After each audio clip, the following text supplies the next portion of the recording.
We are storytellers by nature, sharing with others what we experience, perceive, and believe of life, our joys, adventures, our losses. We tell ourselves stories as well. Some leave us trapped by false beliefs and self-doubt. But there are also stories of persisting, exploring, and rising above. Stories of uncovering the truth, enabling powerful transformation and triumph. These are those stories. These are your stories.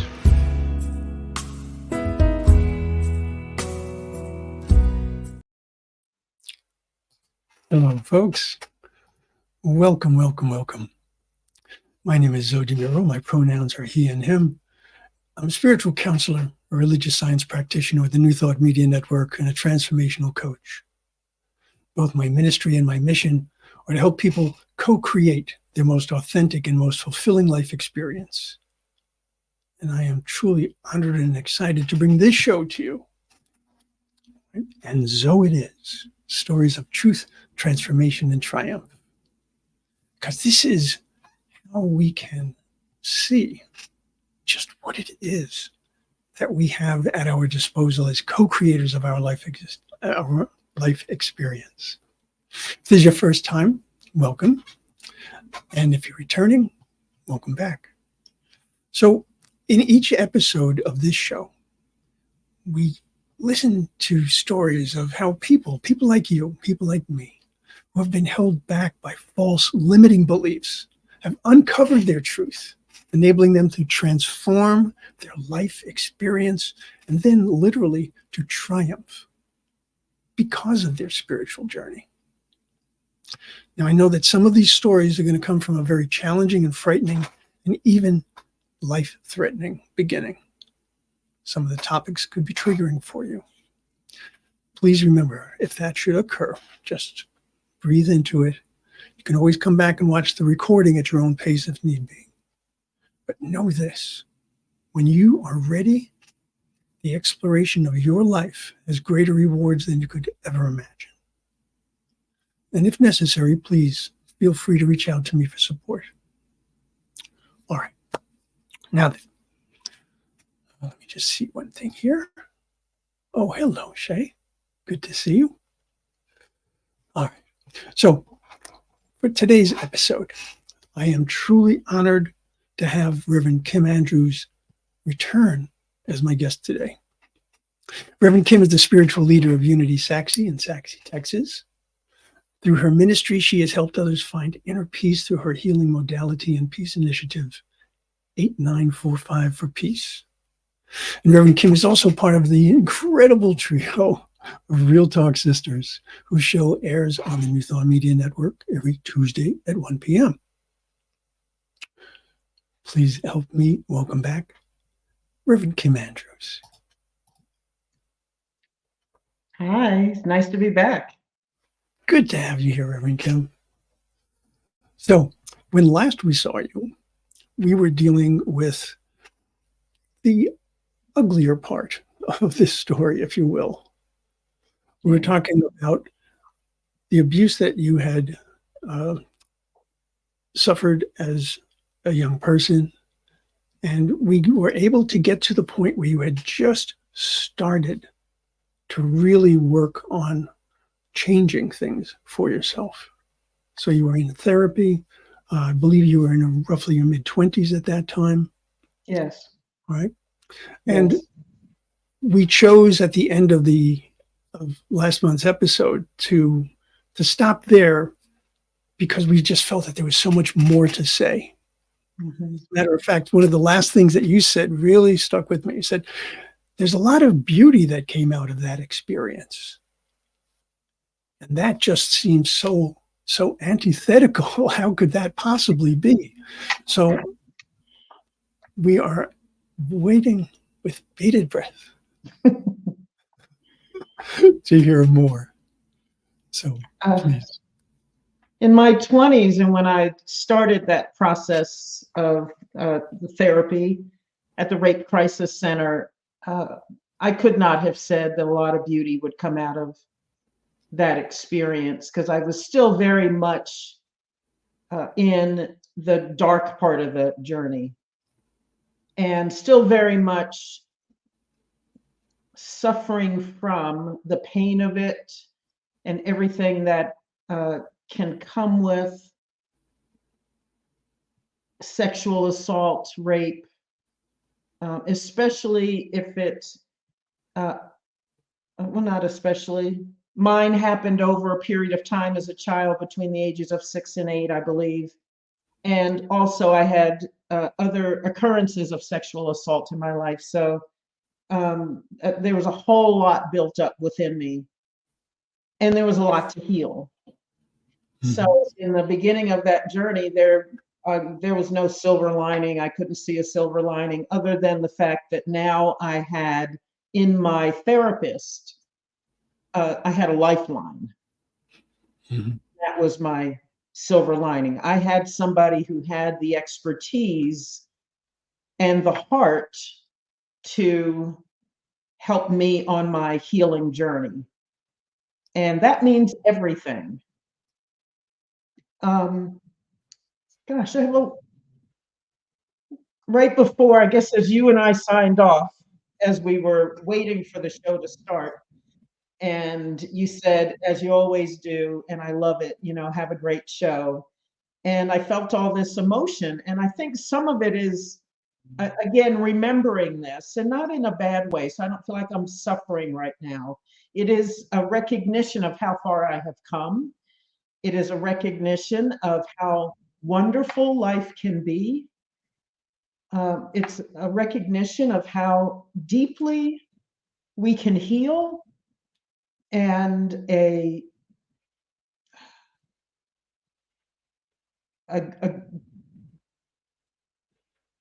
level of gratitude that renders me speechless.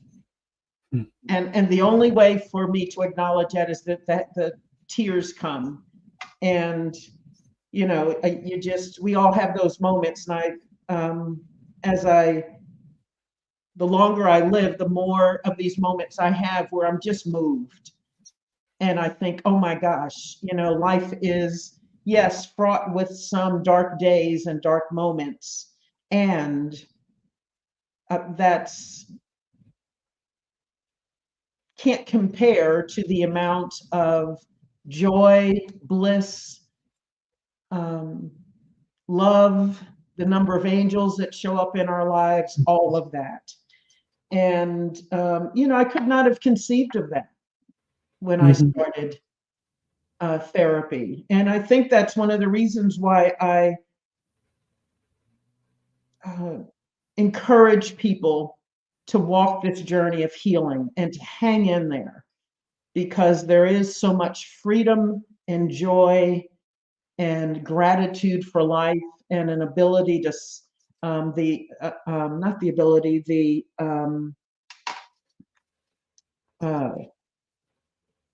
maybe the ability to celebrate life. Because yes, I wasn't able to celebrate life at that 20s. There was no celebrating life. I might have,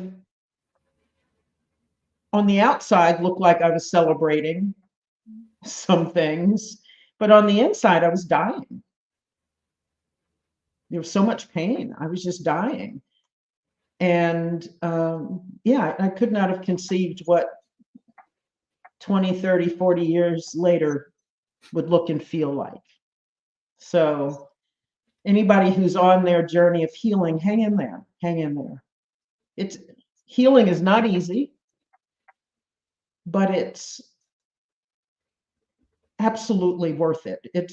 It brings your life to the level of pricelessness, where you think, or you feel, it's because it's not a mental thing. You just get to a place. I have moments where I just say, oh, I'm just the luckiest girl in the world. I am. I live such an amazing life. And that is possible after great pain and great, deep, hurtful experiences. Absolutely. Yeah. So some of the beauty that came out of this, being able to forgive myself, get to a place where I knew that there was someone who took advantage of me, and and that the shame I carried was not mine to carry. I had no reason to be ashamed of what happened.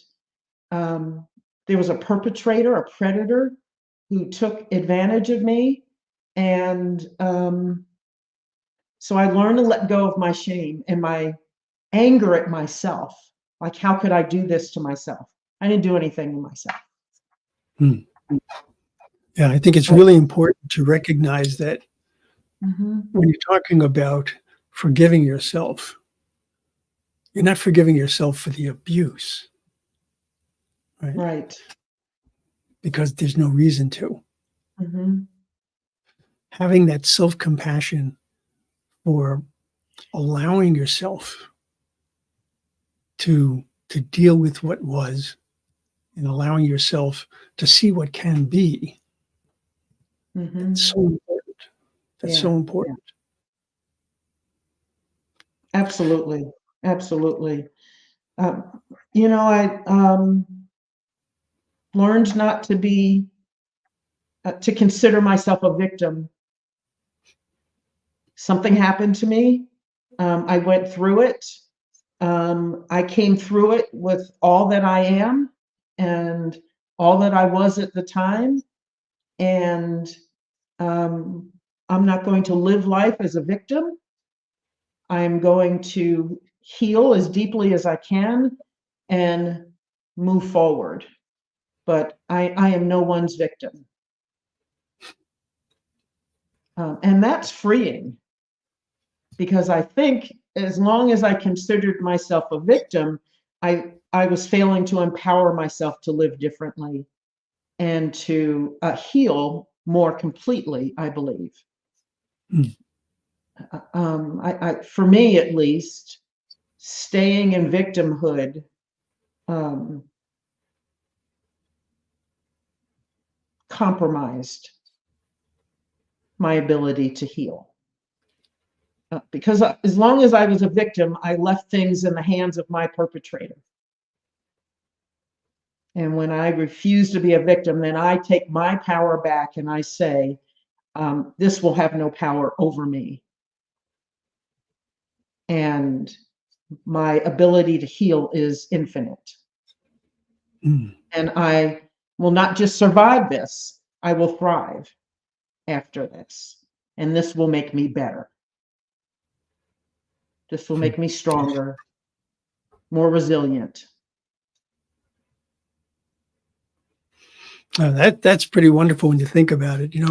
If we were to get a cut on our finger and it got infected, well, we'd have to clean it out and bandage it and do all of those wonderful things. And then when it was all healed, it was just, well, it's our finger again.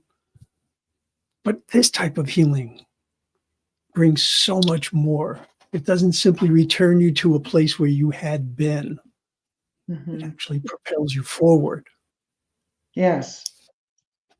Yes. And I think, I believe that we are all light, and I think it enables us to shine our light more brightly, Mm. more brilliantly, and to recognize we have light, maybe. Because for a long time, I believed I was damaged goods as a result of what happened to me. And Mhm. once I let that go, then the light started to peek through. And I began to see that in myself. I began to feel that in myself. And it starts to change things. Because I think as the light starts to grow within us and we start to see it more clearly, then it grows exponentially. So And bring us that's back to, I'm sorry, go ahead. um, no, that's okay. Go ahead. Okay. I was going to say, bring us back to the time that um, either you finished with therapy or you're towards the latter part of that. And how did that change things for you? How did you act differently or what did you do differently? Well, what led me to therapy was that I got dysfunctional and I froze, and I wasn't able to go through normal life with any level of competence, mentally, emotionally, physically. I literally froze physically at my job one night, and that's when I knew I needed help. So it gave me this freedom and power and energy for life. And I was now able to not just, again, not just survive, but to do my work well, to see myself as this powerful being, to recognize my gifts more, and to be in the world as more of my true self, not as the victim or somebody who had something happen to her. So I started to integrate what happened to me within me in a healthier way. And because I believe we still carry things with us, but as we heal, we carry it differently. So it now started to become a story of victory and of transformation within me. And it started to help me, it was helping me grow and deepen my relationship with myself in a very healthy way, which changes how you are in the world. Mhm. So I was a whole lot more confident. I was able to be in relationship, even with my friends, more fully. I was more authentic. I didn't think I had to hide any parts of myself anymore, because I didn't have any shame. Mhm. I learned that there was no reason for me to be ashamed. I didn't do anything. That wasn't my shame. That's a perpetrator's shame, not mine. So I started slowly to release shame, and that does give you more energy for life. So I was showing up in the world better, because I felt better. I had greater, I had deeper, I had a self-worth probably. Well, I had self-worth, but it was low. It came from a dark place. And now it was coming from a place of light and energy, um, from a quote unquote good place. So that's how it changes life, because we contract when we're in pain, when we're feeling victimized, when our trauma is looming large. We contract. It doubles us over, not just physically, but emotionally and mentally. And so when you start metaphorically and actually walking with your chin up and shoulders back, it changes life, and it changes what you allow into your life. So I had healthier relationships. Friendships got better and they were healthier. Some people dropped out of my life because some people were happier with the victim me, Mm. the one that was going through life besieged. And as I got healthier, some of those toxic relationships, all of the toxic relationships eventually went away. Yeah, And that's a surprising side effect of transformation. yeah, yeah. And can be What it, painful, and it's something to grieve, because yeah. you think these relationships are based on some true connection or love, and then you find out, oh, they weren't. They were based on something else entirely. And sometimes we have to grieve those relationships. Yeah. So we are born perfect, whole, and complete. And then we spend a fair amount of time reminding ourselves. Yes, that's right. Well, that is if we're even aware enough to do that. And then we have to choose to do it. And we have to choose it. And I think in the beginnings of the journey, you're choosing it often. You may have to choose it several times out of a day. You may have to choose it hourly. You may have to choose it minute by minute. And so I think, yes, healing is a choice, and it doesn't just happen once. It didn't for me. I've chosen it over and over again over 4, 5 decades. Mm. 6 now. Oh gosh. Okay.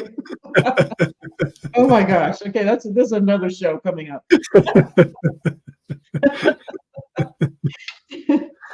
But yes, over. I'm sitting here with my 7 decades, so Oh gosh, I'm really a youngster.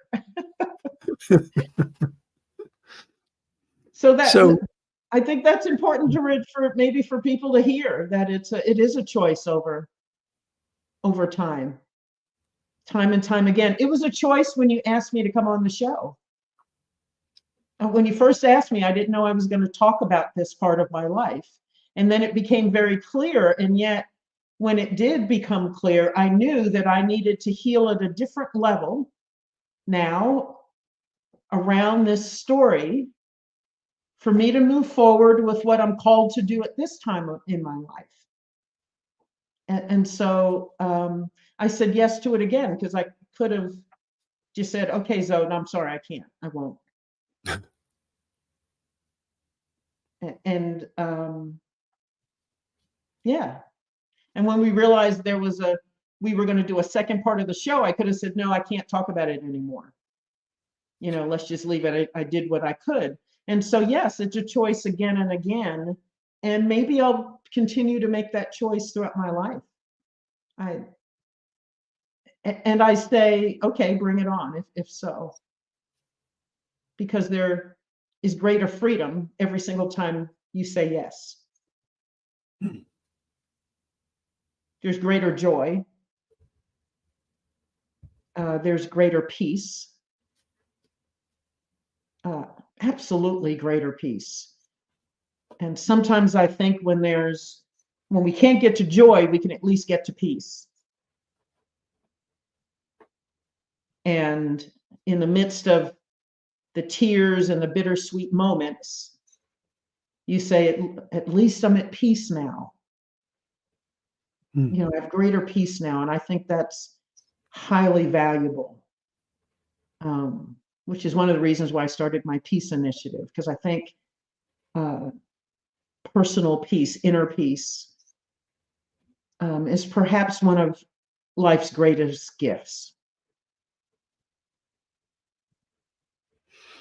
Yeah, without a doubt. And of course, for peace to be available for us, we also need safety.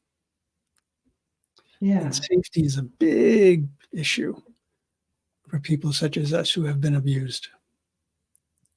So how did you go about creating a greater sense of safety in your life?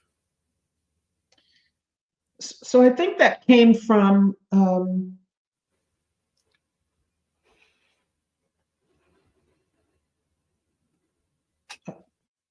cultivating a deep sense of self-confidence. And self-confidence in that I got to a place where I knew that stuff can happen and I could be victimized again in life. But what I did know is that I would be okay, that I now had some tools to help myself heal, that perhaps if I was in a similar situation again, that I might show up differently there, that I'm coming from such a different place now in life. I show up so much differently now that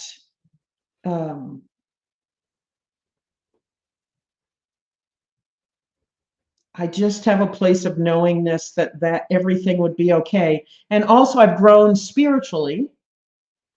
And so I know even when in my humanness, that I am struggling, that there is this force that is love, that is good, that is God, is in and through everything, including me. And that is my safety. Because stuff's going to happen. That's just life. Pain comes, change comes, grief happens. And my place of safety is my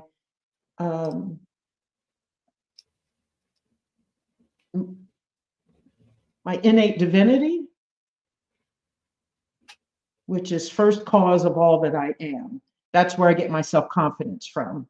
That's where I get my strength from. That's where I get my resilience from. I pull from that. And in my humanness, when I'm feeling like that's lagging or I don't have anymore, I remember my innate divinity. And then I don't just know rationally, I know that I know that I know in my bones that there's always more. I just have to open myself to it. And that might take some time, and that might take some tears. It might take some forgiveness or forgiveness of others, but I always know it's there. I always know it's there. And that in itself makes me feel safe. That I'm going to be okay, because I believe that there is, that life truly is goodness and love and God.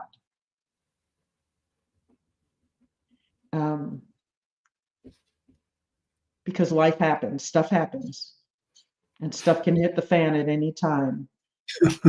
And so I have been heartbroken since then. I've been betrayed. I don't know that I've been what you'd call victimized again, but yes, there's certainly been pain in my life, loss, deep losses. And I always knew that there's this container that is life, that is all life, that runs through everything and through me. And so that's what gives me peace. And I say, okay, I now know I can walk through this, because sometimes it does get deep. The stuff gets real deep and you say, oh, I don't know about this. But then when I sit in the quiet and I get open, then I know, oh, okay, no, that God hasn't changed. That part that I believe that undergirds everything is still there. I just need to lean on it. I need to lean on it. I need to call it forth. I need to invoke it. So that's the safety. Otherwise, well, even if you locked yourself in your house, a tornado could come through, your house could catch on fire, tornado could wipe everything off its foundation. You know, my spouse could die. Anything could happen, anything. And so I'm aware of that, not in a morose way, but in a way that life can change on a dime, in an instant. And yet I have all the tools I need in order to move through it with as much grace and strength as I can.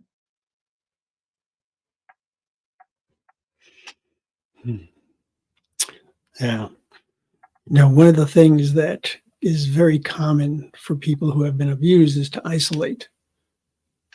It starts out of pain and out of guilt and shame, and then it just becomes a pattern. And it's remarkable and it's wonderful that you were able to break that early in life. Because one of the things that becomes problematic is boundaries. So being able to set realistic boundaries requires that you have an understanding of your own worth.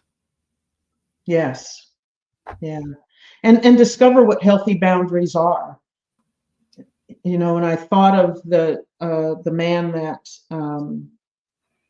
assaulted me in my 20s. I didn't have healthy boundaries with him. And so I had to learn what that was, and then find what worked for me. And that took some testing of different things, you know, kind of some trial and error. I started to trust my intuition more, because there were red flags around him.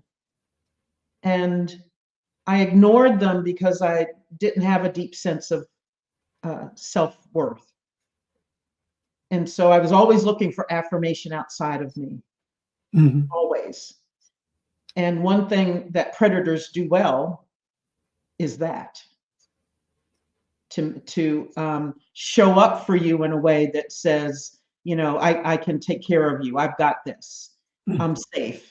I'm what you need. I'm here for you. You can come to me. And then eventually, once they know, and they know when they've got you, that's when the well, you've already been victimized in the process, but then it ratchets up, and it may go from emotional abuse to physical abuse, or greater emotional and mental abuse. Mm-hmm. So yeah, healthy boundaries, trusting myself, trusting my gut. I now know when the hair goes up on the back of your neck. My gut tells me, don't do this. And I don't question it. I used to think, well, why? Now I don't wait for why. And sometimes the why doesn't come. Something within me just says, move, or get out of there, or get away from them, or don't do this, or cut off the conversation, or walk away, or whatever it is. It tells me. I just listen, and I do what it tells me. But if you don't have a certain level of self-worth, you don't trust your gut or your intuition. And well, I was not taught that. I probably was taught to just do as I was told. And I don't know that I was specifically taught to ignore my gut, but we didn't talk about it. It's not something I learned in my home life. And I'll have to think about that some more. But yeah, I learned to trust my gut, and I always believe we're being guided, that there's an inner GPS, and I believe that's God. Some people call it the Holy Spirit, whatever. It doesn't matter what you call it.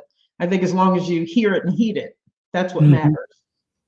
And when I started to do that and to trust that, then there was definitely safety in that. Because now I know if I get in a situation and I'm not really seeing it, there's a part of me that will, and that will protect me. So I always know I'm protected and guided. Mm-hmm. I just have to stay tuned in that I'm hearing it. Mm-hmm. And I know for a fact that you also surround yourself with people that are of good hearts and just wonderful spirituality. Yeah, and that changes everything. But when you get to a certain place in life, you start attracting them, and the others go away. Predators don't hang around with people they can't, when your energy is different, because then there's nothing for them to do. There's no one for them to victimize. They know when somebody's vulnerable. They seek that out. They actually teach each other how to seek it out. Mm-hmm. That's the very sad part of this, that they support each other and teach each other how to groom victims, those who are vulnerable. Mm-hmm. Yeah. So it's, safety comes from within, I think. And I think as we feel that safety more within, then we stop viewing the world as a dangerous place. I know it is a place where stuff can happen, but I don't view the world as dangerous. And I think we can start to isolate, like you said, when we believe the world is dangerous, and we don't know who to trust. Because for a while, I didn't trust most men, if any. I trusted my father, my godfather, but all other men were suspect. And I always assumed that if I was in the company of a man, that at some point I could be victimized, and would be. So I could get in an elevator, and if I was by myself and a man got on the elevator, I would automatically get off. And now I just kind of I let my inner GPS speak to me. If something says get off the elevator, I do. And I don't feel bad about it. I don't, try to make it look like I'm getting off the elevator for some other reason other than the fact that he got on. I don't care. I'm just off the elevator. So yeah, the world becomes a kinder place when we have more inner safety. As within, so without. Yeah, absolutely. Absolutely. So let me bring up the big question. Okay. Forgiveness. This is, without a doubt, for anyone who has been abused, a really big issue. And one that people struggle with, people misunderstand, misrepresent. Yeah. But can you tell me about how forgiveness fit into your story? So I think my forgiveness, I opened the door to forgiveness that day. I was sitting in the parking lot outside the perpetrator's home. And I was sitting in the parking lot of his apartment building. And then I realized that I was seething with anger, that I was hurting myself and not him. And that process started me on the path of seeing him differently. And a lot of this was connected to my spiritual growth. So I knew at some point that if I didn't forgive, I was going to continue to suffer. And I would have resentment, probably hate, some other toxic emotions swirling within me, my body, my mind, my spirit, my heart. And so I saw it as a gift to myself to forgive my perpetrators. And that has been a long journey. I just had something happen a couple of months ago. So here I am, 60 years from being victimized as a child. And I did forgive. But I think there's in forgiveness, there's a place where you get, how do I explain this?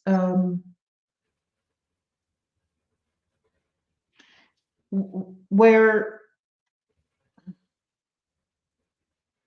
you can shine a light on the person who perpetrated something against you. So I had never, even though I had forgiven my perpetrators, especially the man who assaulted me as a child, I had never prayed for him. And a couple of months ago, I did. In the front of my spiritual community, because we have a portion of our service where we say the names of people for whom we want to pray. And people are welcome to say the names out loud, or they can just say them within and recognize who that person is. And I said his name out loud. And I just wept because I knew I had gotten to a place of greater forgiveness and probably had come into true alignment with my spiritual beliefs, which is that each of us is an innate expression of the divine. We don't all express that. And that's perpetrators are so out of alignment with who they are, who I believe they are as spiritual beings. I believe he has a spark of God like I do. To recognize that and to say it out loud and to wish him all good things is a long way along the forgiveness route. So there was a lot of forgiveness work, but yeah, it took 60 years for me to publicly say his name aloud, because I don't know that I ever really did in 60 years.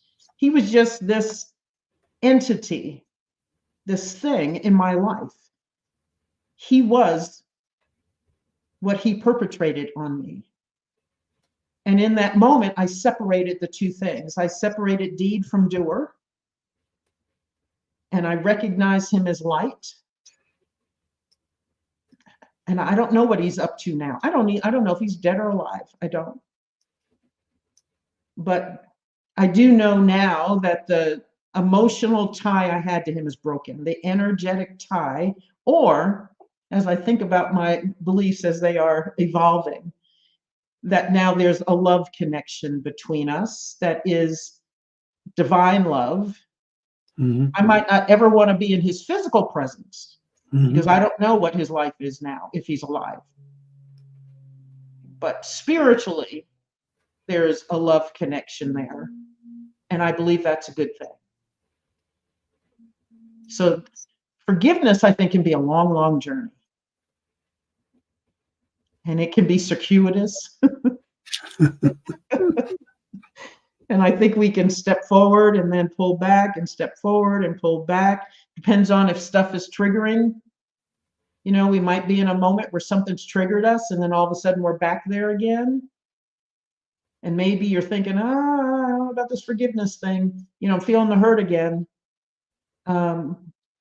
So yeah, I think some may believe, and I think I did until going through this process, that forgiveness may happen in an instant, that you say, oh, it's forgiven now. I think it can be a journey. It certainly has been for me, obviously 60 years later. You know, here I am. Yeah.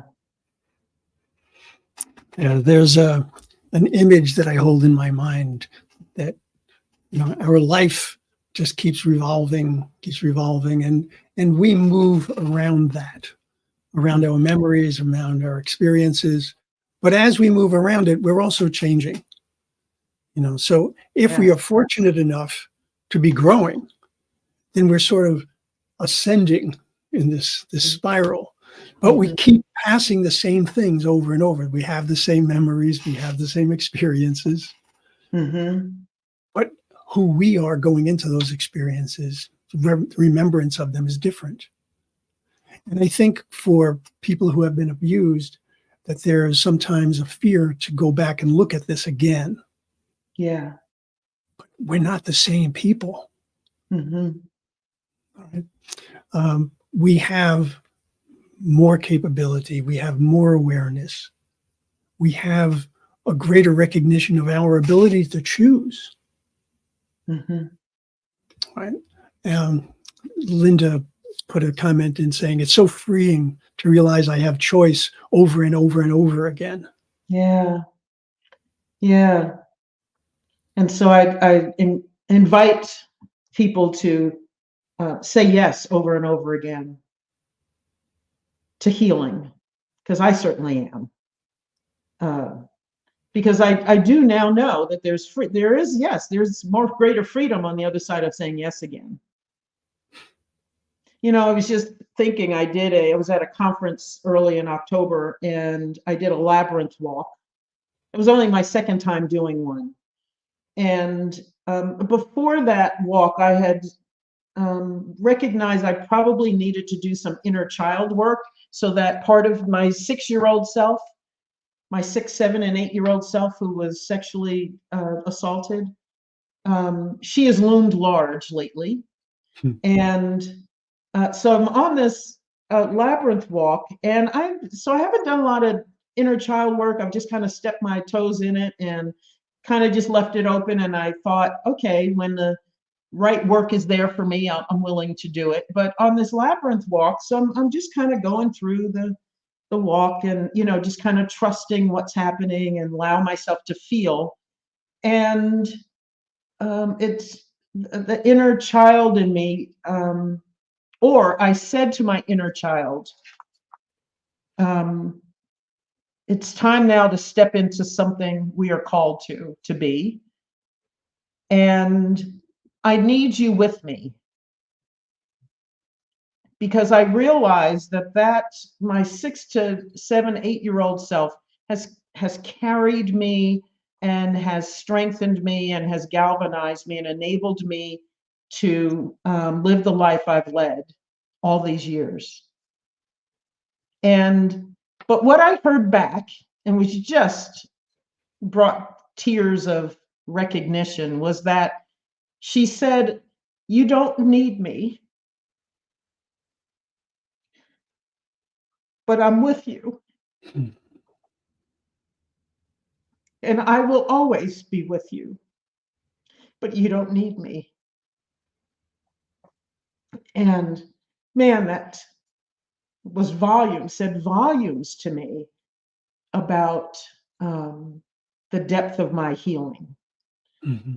And so I now believe I carry her with me from a place of strength, and together we will enjoy this and enjoy this freedom that we didn't have at that age, that I believed was stolen from me. I thought that predator had killed that part of me, and it hadn't been. Yeah.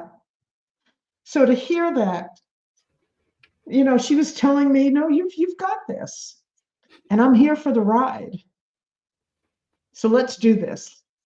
Yeah, I'm with you all the way." In a very glorious, triumphant way. Yeah, it was quite the moment. It really was. Oh, gosh. Yeah, quite the moment. It's beautiful. Yeah. Yeah, it was huge. I don't think I could have gotten there from a book. I read about inner child work. Yeah. We have a comment here from our Reverend Kim. "I appreciate you being so brave to be so authentic and honest with your story, inspiring healing for so many others." Thank you for listening. Yeah, and being a partner in my healing here. Because I'm healing as I share. Yeah. And it is a part of the healing to be able to talk about these things. Yeah. They don't get any better by being held inside. They don't. They just fester, and they'll eat away at us, either emotionally or maybe physically. There's so much research now, about keeping our, if we keep our pain and our trauma tucked somewhere, that eventually something will, it will have its out one way or the other, I think. Mm-hmm. Yeah. Yeah. Yeah. But the good thing is that it's never too early, never too late to start that healing. That's right. Even if you start 60 years, 70 years later, I think if you have a measure of peace, a good measure of peace, even for your last 5 days, 5 weeks, 5 months, 5 years of life, that's wonderful. So don't be afraid to heal, and I think, sometimes we do think, oh, it's too far away. I don't need that. If we haven't dealt with it, it's a lot closer than we think. Mm-hmm. Yeah. Yeah. So Shay has asked a question. She said, "I'm in the thick of healing. What else would you say to encourage me?" I've been there. It can get really thick. And that's not a bad place to be. I know, Shay, it probably feels like it, and it feels messy, and it feels ugly. and it's painful, and it's probably dark, and it gets better. So I know that there's a tendency to run and to shut it off. But it really is true that freedom is on the other side of the place where you are now. And yes, I've been there. And yeah, if we retreat, we contract. And I do believe that all of us are here on this earth, on this physical plane at this time in life because we have something to share. And you do too, Shay. And all your gifts, all your light, all your freedom is on the other side of that. So I invite you to stay in. And I know it's not easy. And I do believe that we are empowered with all we need for whatever is on our path right now. And so you've got what you need inside you. And I would say trust that side of you. Trust your light. Even if it's a point of light, trust that, because when you trust that, it grows exponentially.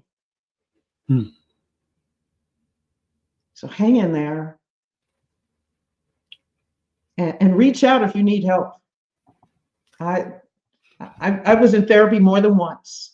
I was in formal therapy twice, and other forms of things that were like therapy that served as therapy. Probably 5, 6, 7, 8 things over the decades. So yeah, hang in there. To that point, Reverend Kim, let me bring this up. Yes. If any of you are dealing with abuse, whether it's for yourself or someone else, there are many, many different things that are available for you. I've just listed a few of the things here. So do a screenshot, or you can contact me and I'll be more than happy to send this to you. But there is such a change in the world. Things have gotten so much better, even though it might not feel like that all the time. But I can tell you, back in the 1950s, we weren't talking about child abuse. We were not. Right.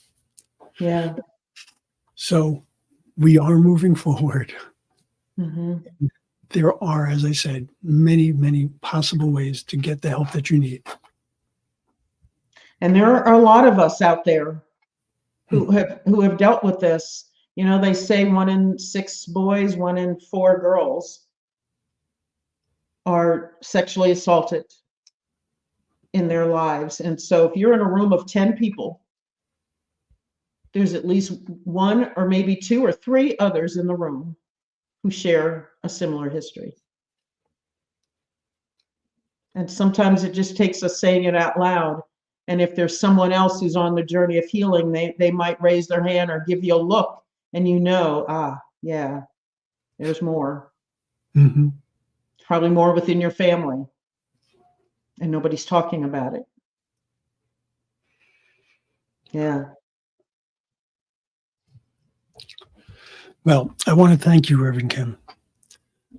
It has been just an absolutely spectacular opportunity to learn from you, to understand more of where you came from and how it has brought about who you are today. Yeah. It can be that. Your compassion and your love and your honesty and your openness, they're second to none. Thank you. And thank you for listening to whatever tells you who to ask to be on the show. Because this was another step in my healing. I do know that. So I appreciate that.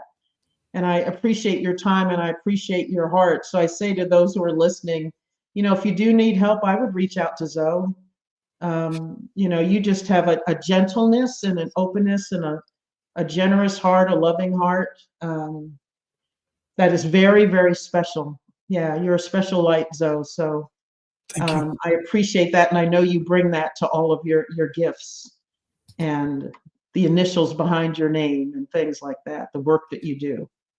A lot of people know book stuff. Not everybody brings their heart and their full selves to what they do. And I know you do. Thank you. Yeah. So if anyone is interested, this is how you'd reach me, zodemiro@gmail.com. And Reverend Kim, you have a website, The Call to Yes. Peace, Yeah. www.thecalltopeace.com. And we can learn more about your project there. Yes. Yeah. I'll have more on social media and out in the world.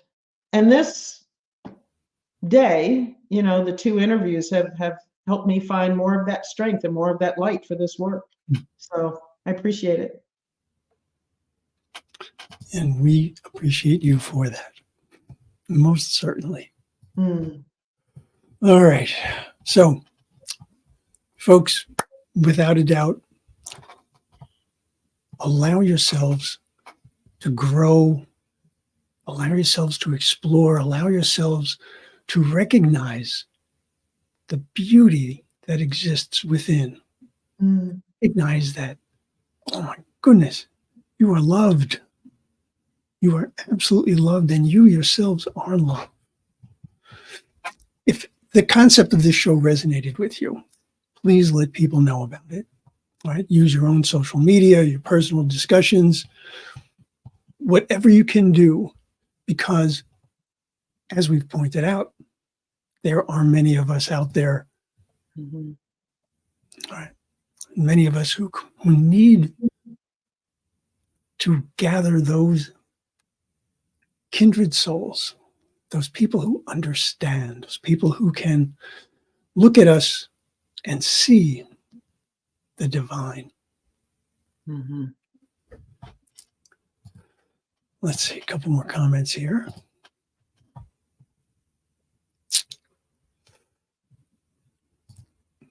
Thank you, Mara. Yes, Mara, thank you. And Shay, yes, thank you. Yes, thank you all. All right, folks. I will see you next month. And I want you to just have a spectacular, spectacular day, knowing how magnificent and spectacular you are.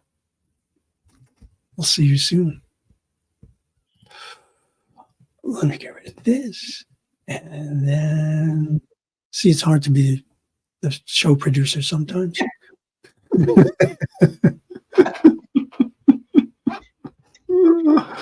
Produce your own stuff. Yeah, I know. Okay, Reverend Kim. Thank you with all my heart. Yes. Okay. Bye, folks.